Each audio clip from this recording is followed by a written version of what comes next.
হে যুবক ভাইয়েরা, আল্লাহকে ভয় করুন।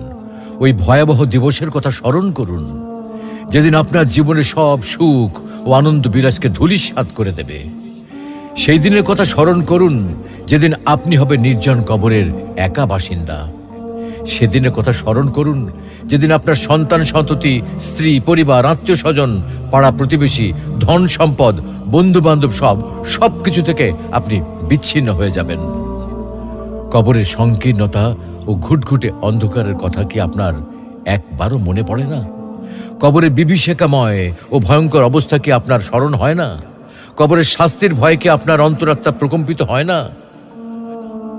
মুনকার নাকির ফেরেশতার দয় প্রশ্নের সঠিক জবাব কি আপনি দিতে পারবেন?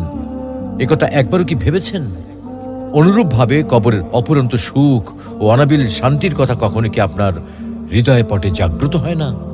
তাই বলছি, হে যুবক ভাইয়েরা, আর দেরি না করে দ্রুত ছুটে আসুন মহান আল্লাহ রাব্বুল আলামিনের বিশাল ক্ষমার দিকে, মহান আল্লাহ রাব্বুল আলামিনের রহমতের দিকে, মহান আল্লাহ রাব্বুল আলামিনের অনুগ্রহের দিকে।